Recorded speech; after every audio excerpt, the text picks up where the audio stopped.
Ladies and gentlemen, I have great pleasure in presiding over the Conference of Ministers of State Governments in charge of social welfare and the presidents of welfare associations in the country.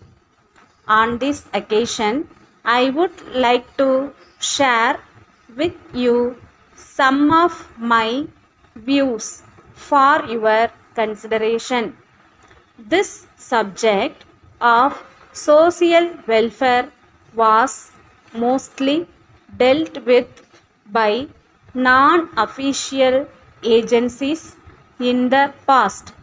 It is only after the country became independent that the state and central governments have been making provision in their budgets every year and spending large sums of money for this purpose.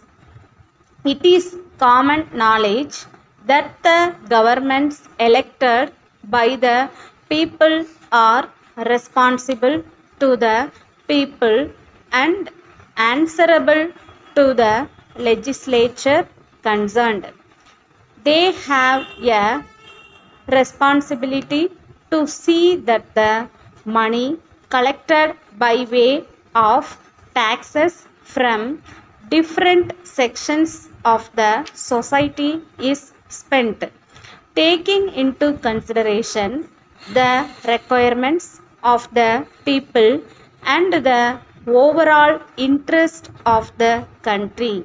While governments are at liberty to plan and spend for essential items of expenditure such as defense, as far as economic matters are concerned, I feel the economy of the family should be taken as the basis for planning, because when the structure of the family is disturbed for any reason, it becomes a social problem.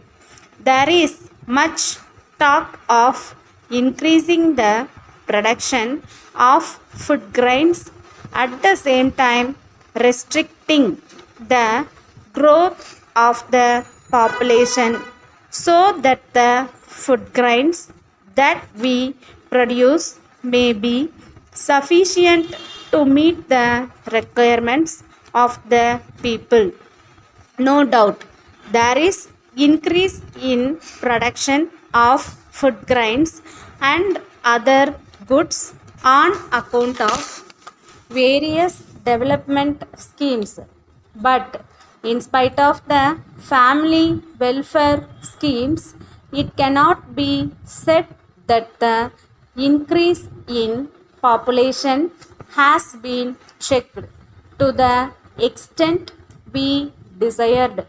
However, the government are expected to take into consideration the problems faced by the people and spend the government revenues in such a manner as to benefit them.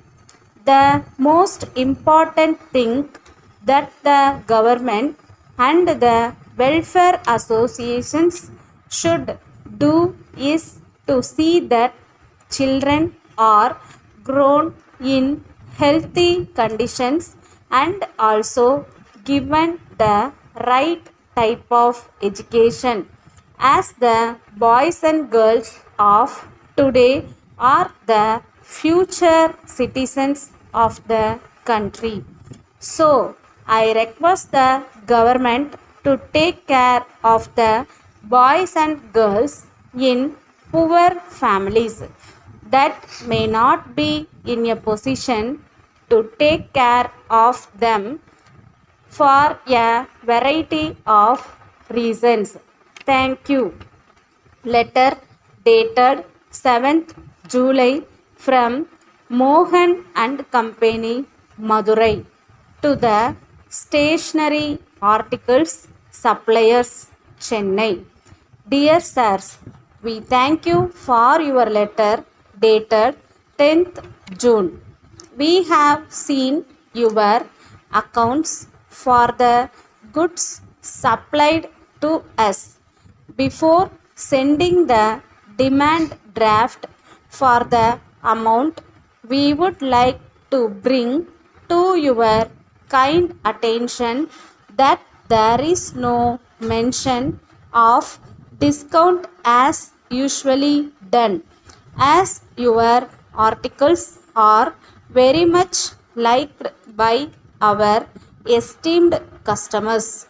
We would request you kindly to send us immediately 10 dozen boxes of drawing pencils. We have not yet received the drawing notebooks which you had already agreed to send us. As we have several orders on hand, we hope to receive the same as soon as possible. If for any reason it will not be possible to send the required quantity of the goods, we request you kindly to send us at least 4 or 5 dozen notebooks immediately. Yours faithfully,